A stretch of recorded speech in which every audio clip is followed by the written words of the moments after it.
सो जाओ। So sorry. होता है कभी कभी, नींद में हो जाता है गुड स्लीप।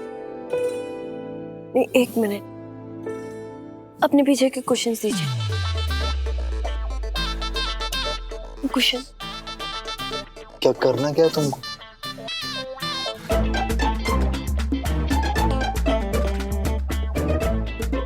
हो गया, अब आराम से सोइए, अब नहीं होगा दोबारा। क्या नहीं होगा सर?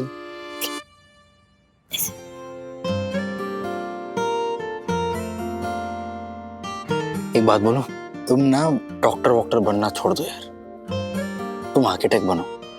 आर्किटेक्ट? क्यों? ये जैसे तुमने बेड पे बैठे बैठे ये सिंहगढ़ किला बना दिया है, तुम आर्किटेक्ट बन जाओगे तो क्या बनाओगे? हाँ हाँ हाँ, वेरी फनी। सो जाइए, गुड नाइट। सही तो उम्र में छोटी है, लेकिन तेरी रिक्वेस्ट निवेदन फरमाइश हमेशा बड़ी होती है। हाँ सोनाली काकू, मैं फरमाइश नहीं कर रही थी, मैं तो आप सबसे पूछ रही थी कि अगर आप थाली पीठ खाएंगे तो मैं बना देती हूँ। क्या तुम्हें खाना बनाना भी आता है? हाँ, मंजे का है, मेरी सही बहुत अच्छा खाना बनाती है, कमल दादा से सीखा है इसने। अरे बाप रे, इसका मतलब कमल दादा पुलिस होने के बावजूद भी इतना अच्छा खाना बना लेते थे। और एक है हमारा विराट, जिसे खाना बनाने के नाम पे सिर्फ पानी गर्म करना ही आता है। अब मेरे आबा तो सबसे अलग थे, तो सब पुलिस वालों का उनके जैसा होना थोड़ा मुश्किल है आई। लेकिन आप ये सब रहने दीजिए, ये सब मैं कर लूंगी, आप आराम करिए। नहीं बेटा, थोड़ा हाथ तो बटाने देना, तू अकेली करेगी। मैं कर लूंगी, आज आप रेस्ट करो। देखो सही, क्या बनाना है तुम्हें ना यहाँ का पता नहीं। अरे आप रेस्ट करो। वो ही मैं कह रही हूँ, तुम्हें कुछ पता नहीं है। आई, आप रेस्ट करो। मैं डर चलो गई। चलो चलो।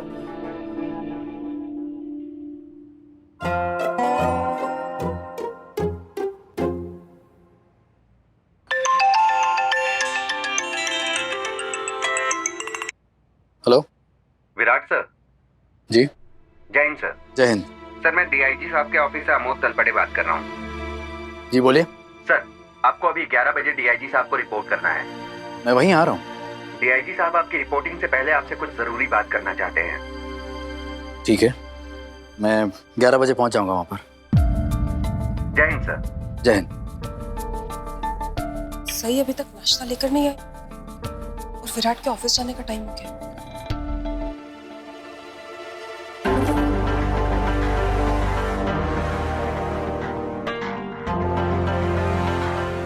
ओमकार, लगता है तेरी अश्विनी वहिनी सास का फर्ज निभाते निभाते इस घर की बहू होने का फर्ज भूल गई है। 9 वाजले, अभी तक नाश्ता नहीं लेकर आई। सोनाली, काय चाललंय? वही वो बस। बड़ी मामी, आप बैठिए, मैं आप सबके लिए ब्रेड बटर बना देती हूँ। आपके दवाई लेने का वक्त हो गया है और विराट के ऑफिस जाने का।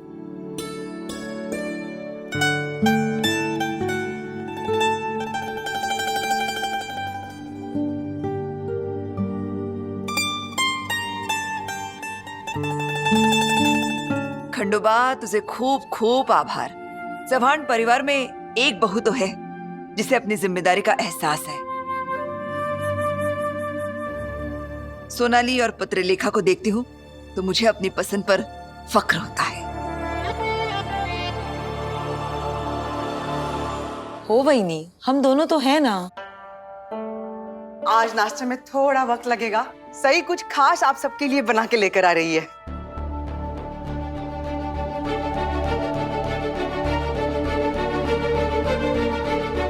पत्रलेखा, तुम क्यों ब्रेड बटर लगा रही हो? सही तो लेकर आ रही है ना?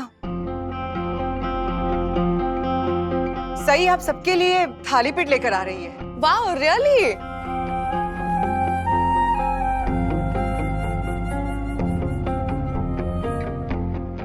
अरे हाँ पत्रलेखा, तुम्हें तो पता ही नहीं होगा, तुम तो रसोई में कभी आती ही नहीं हो ना, तो तुम्हें कैसे पता होगा कि क्या तय हुआ है नाश्ते में, क्या बनना है नाश्ते में, है ना?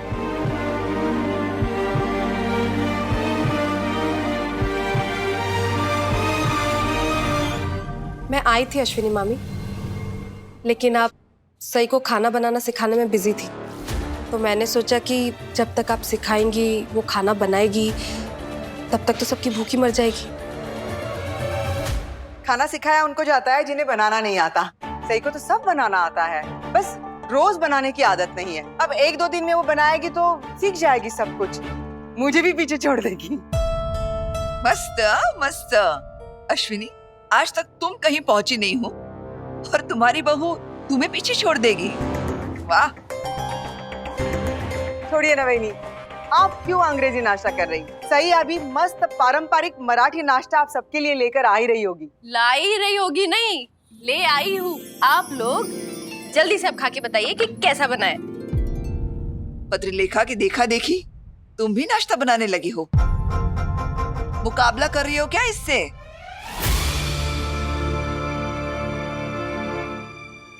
काकू, मैंने आज तक अपने अलावा किसी से मुकाबला नहीं किया। ये तो मैं आप सबको सेहतमंद खाना खिलाना चाहती थी। ब्रेड टोस्ट से शरीर को पूरा पोषण कहाँ मिलता है? अगर तुम्हें इतनी चिंता थी सबकी, तो तुम्हें टाइम पर नाश्ता बनाना चाहिए था ना।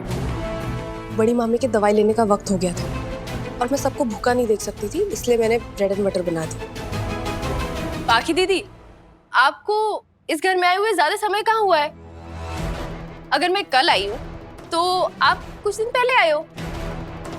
आज तक आई ही सबका ध्यान रखती थी, उन्हें अच्छे से पता है कि कौन नाश्ता करने किस समय पर आता है। हो आई? और आज तो सबको यही नाश्ता करना पड़ेगा, वरना पूरे दिन किसी को कुछ नहीं मिलेगा।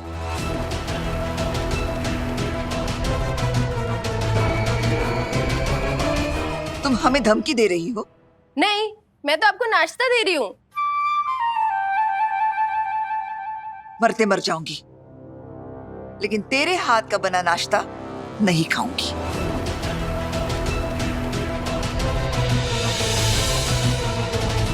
आप भूखी क्यों मरेंगी? मैं आपको खाना दे रही हूँ ना।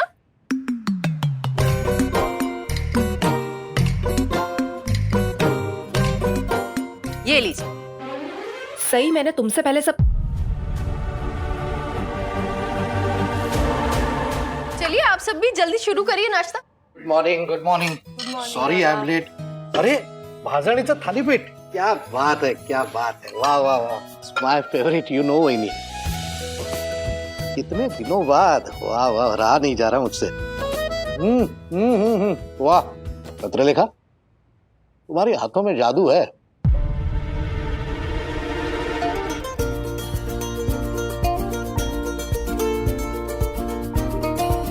दादा, ये पत्रलेखा ने नहीं, सई ने बनाया है।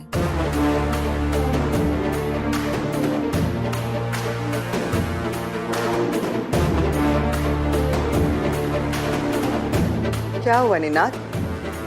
अब क्या करोगे? निवाला थूक दोगे?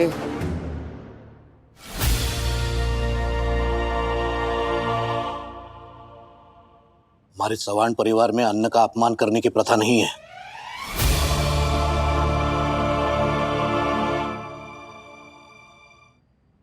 तो चलिए आप सब भी खाइए।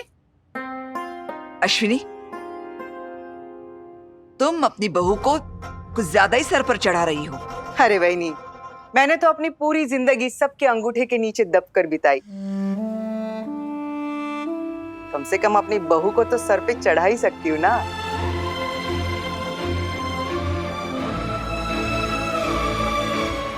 तुम्हें इसे सर पर चढ़ाना है तो चढ़ाओ, लेकिन हम सबके सर पर चढ़ने मत देना।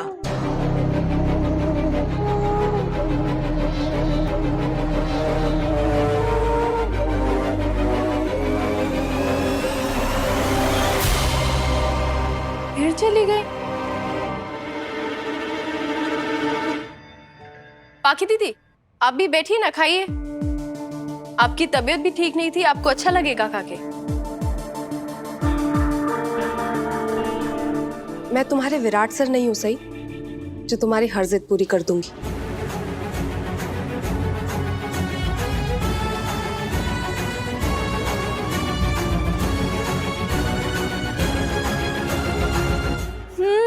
मुझे तो पता ही नहीं था कि सई भाभी इतना अच्छा नाश्ता बनाती है। That is so dumb. देवा, ये करिश्मा हवा का रुख देखकर पल्ला बदल लेती है। आजकल सही सही छाई है तो उसकी दोस्त फ्रेंड सहेली बन रही है।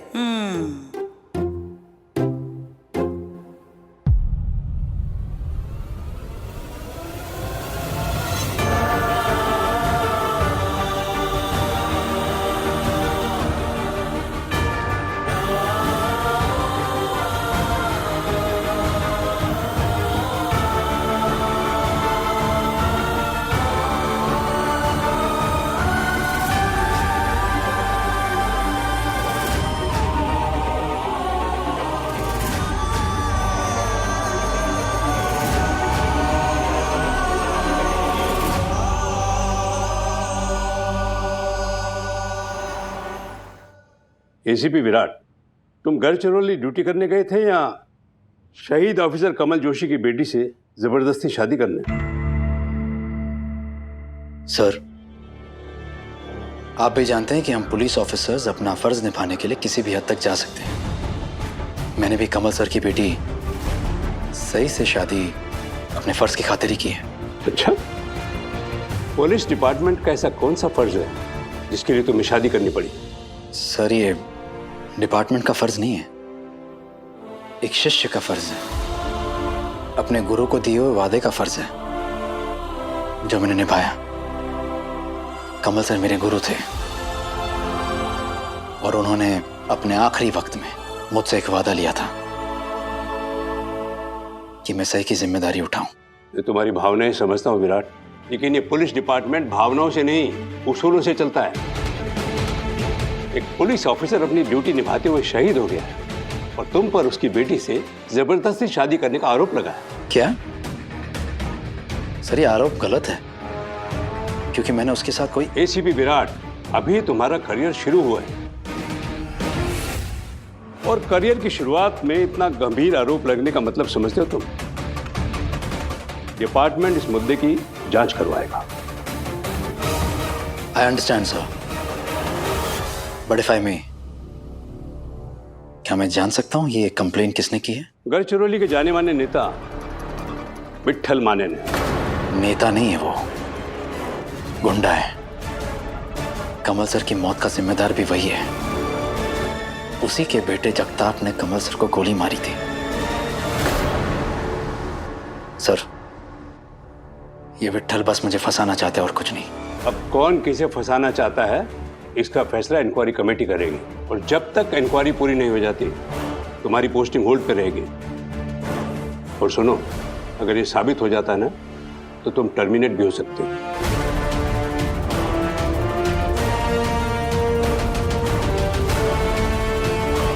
जा सकते हो तुम।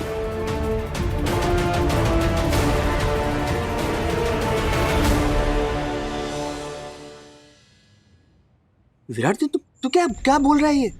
मतलब झूठी कंप्लेंट की बेसिस पे इंक्वायरी कमेटी कैसे बिठा सकते हैं वो लोग? It's wrong. मेरी समझ में ये नहीं आ रहा कि किसी कोई बेबुनियाद फालतू बात पर कोई कंप्लेन रजिस्टर कर भी कैसे सकता है, और ऊपर से मुझे बोल रहे हैं कि मेरा गढ़चिरौली में आना सबसे बड़ी गलती थी मेरी। अभी ऐसा कौन बोलता है यार? लगता है विराट से मेरी बात कर रहे हैं। वैसे सही कह रहे हैं, ना वो गढ़चिरौली आते और ना उन्हें मुझसे शादी करनी पड़ती। मैं विराट सर की सबसे बड़ी गलती हूँ। और मैंने तो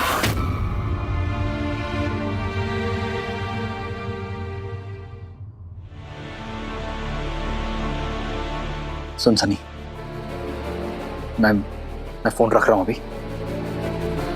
तू ये अपने तक रखना, ठीक है? किसी से शेयर मत करना, किसी को बताना मत। हाँ, तू टेंशन मत ले, ठीक है? चल।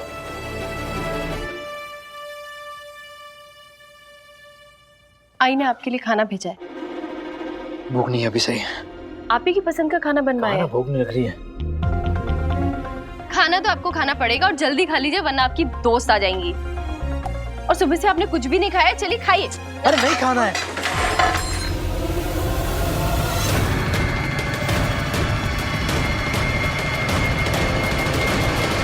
क्या हुआ विराट? देखिए, आ गई।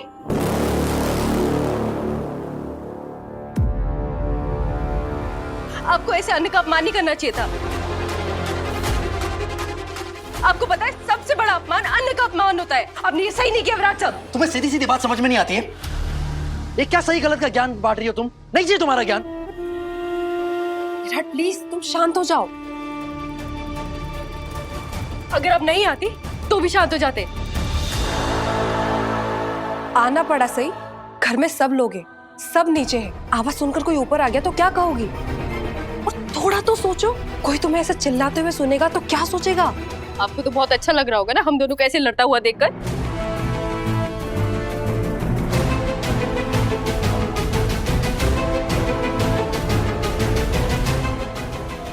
विराट, मैं इसे तो समझा नहीं सकती, लेकिन तुम तो समझदार हो, कम से कम तुम तो ऐसा बर्ताव मत करो। मुझे पता है ये गुस्सा क्यों है, क्योंकि मैंने इन्हें सुबह आपके हाथ की ब्रेड नहीं खाने दी ना, इसीलिए। लेकिन आपको ऐसे आने का अपमान नहीं करना चाहिए था। ये खाना मैंने नहीं बनाया, आई ने बनाया था आपके लिए। तुम्हें सुनाई भी दे रहा है? तुम क्या बोल रही हो? सुनाई देता है तुम्हें? क्या मतलब है ये बकवास करने का? मतलब है नहीं सही, विराट बिना किसी बड़ी वजह के ऐसी हरकत नहीं कर सकता। जरूर कुछ हुआ है। बिना कुछ सोचे समझे बोलती है। सही बात है ना, आप कुछ बिना वजह करती हैं और ना विराट सर। बस सब कुछ उल्टा सीधा मैं करती हूँ। आप बिना नॉक करे हमारे कमरे में आ गई, ये गलत नहीं है। इन्होंने खाना फेंक के अन्न का अपमान किया, ये गलत नहीं है। लेकिन आई के कहने पर मैं यहाँ आपके लिए खाना लेकर आई, ये गलत है। सारी गलतियां मैं ही करती हूँ, मैं ही गलत हूँ। विराट साहब, आपको ऐसे अन्न का अपमान नहीं करना चाहिए था।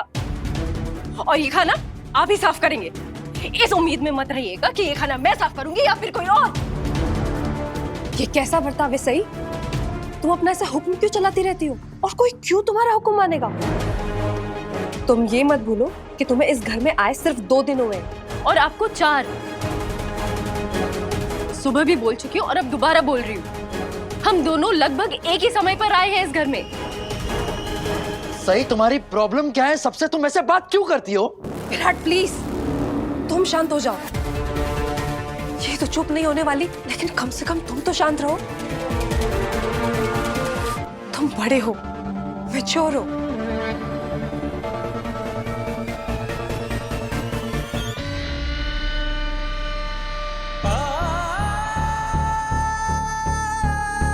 हुआ क्या है विराट? तुम इतने परेशान क्यों हो? ये तो तुम्हारी प्रॉब्लम नहीं समझ सकती, लेकिन कम से कम तुम मुझसे तो शेयर कर ही सकते हो ना।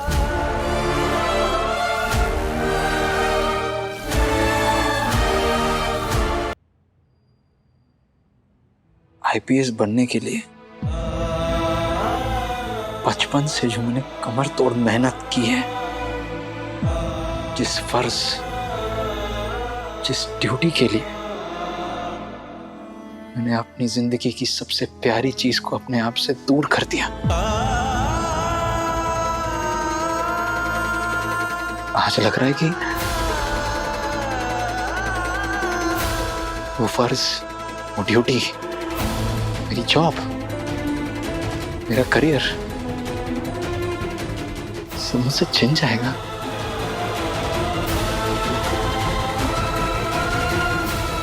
क्या? ऐसा क्यों बोल रहे हो? हुआ क्या है विराट? गढ़चिरौली का एक नेता है, नेता नहीं कि गुंडा है, गुंडा, विट्ठल मानी। उसने मेरे खिलाफ कंप्लेन की है। सही से जबरदस्ती शादी की है मैंने, ऐसा उसने कहा है।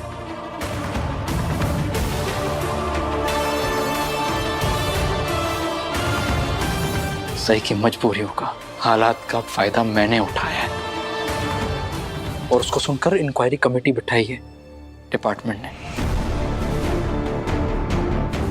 अब अपनी बेगुनाही कैसे साबित करनी मुझे नहीं समझ में आ रहा है। तुमने दूसरों को आग से बचाते बचाते खुद को ही जला लिया विराट।